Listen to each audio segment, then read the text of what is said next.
when adharma is at its peak, when the hearts of the people tremble with fear and helplessness, and when the gods themselves can only watch the creation in silence, then that moment comes when dharma has to take on a body. Then an avatar takes place. In the middle of Treta Yuga, the chest of the earth groaned. The terror of demons had spread in all directions. Their king Ravana, the lord of Lanka with 10 heads, a great scholar but extremely arrogant. He would disturb the penance of ascetics, trample the yagnas of sages, suppress the echo of the Vedas with fear. He had received a boon from Brahma that no god, yaksha, gandharva or demon could kill him. This impenetrable security made him arrogant. Humanity was trivial for him. Dharma, compassion and dignity had become a subject of ridicule for him. Indra, Varuna, Agni, Vayu, all the gods were in trouble. They cried out in unison to Brahma, "Prabhu, we cannot bear the terror of Ravana. He does not even worship us. The yagnas have been destroyed.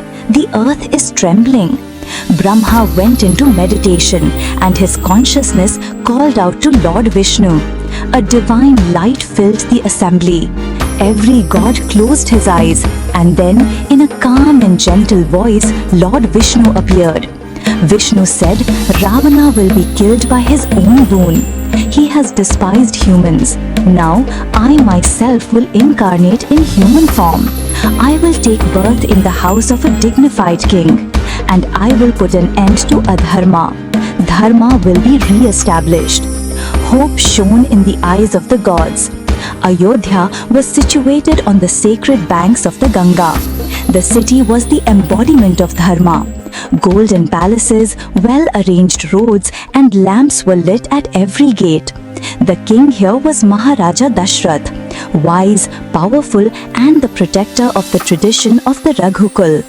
He had 3 queens: Kaushalya, the epitome of patience; Kaikeyi, courageous, decisive; Sumitra, the goddess of compassion and devotion. But there was a void in Dasharatha's life. There was no child. Every day he would go to the temple, every night he would ask a priest for a solution. But the door to the happiness of having a child was closed. Guru Vasishtha said, "O king, perform Putrakameshti Yagya for getting a son, and invite sage Rishyashringa for this. His penance and siddhi are incomparable." The king ordered. Grand preparations were made for the welcome. Rishyashringa arrived. Ayodhya seemed to be awakened in the memory of an old fast. The day of the Yagya, when the rays of the sun fell on the Yagya altar, the air was soaked in the mantras of the Vedas. Rishyashringa started the Yagya. The sound of bells, blowing of conches, and offerings started resonating all around. At the end of the Yagya, a divine man appeared from the fire. He was holding a golden vessel which contained kheer blessed by the gods. He said, "O Dasharath, give this kheer to your queens. From their wombs will be born divine sons, due to whom the balance of ages will be established." Time passed. Then came that night, the night of Navami, where the moon was quietly swinging in the sky, the air was full of the fragrance of flowers, and nature ready to be a witness. In the last quarter of the night, Kaushalya gave birth to a child. When that child opened his eyes, it seemed as if all the sorrows of the earth were reflected in him. This was Ram. There was compassion in his eyes, but also unbeatable brilliance. Then Bharat was born, Kaikeyi's son, who had the light of policy, devotion, and affection. And finally, Sumitra gave birth to 2 sons, Lakshmana and Shatrughna. There was devotion in Lakshman's eyes, a bond of many lifetimes towards Ram. Shatrughna was calm, but strong and full of depth inside. As soon as the 4 brothers were born, Ayodhya was decorated with lamps.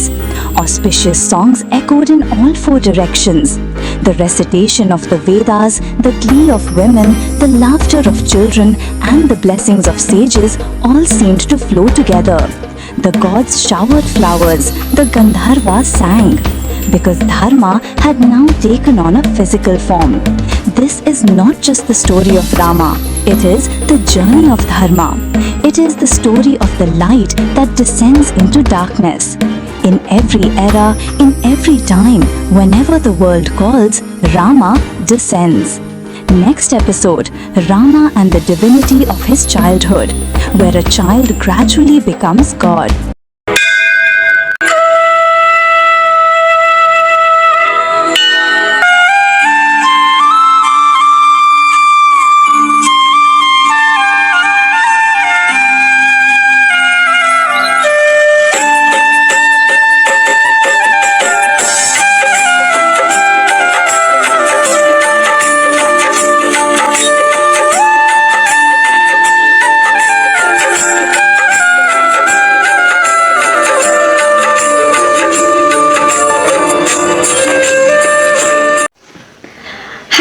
Hi, this is Sanchita Raga. The video that you just watched, I made it. The art used in it and the editing and the sound and the story narration all is done by me. So this is my original content, and if you want to support my content, then please like, share and subscribe.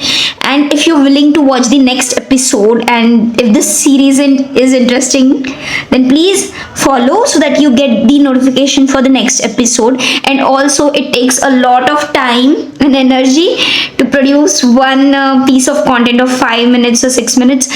So please be patient with me, and thank you. Thanks for your love.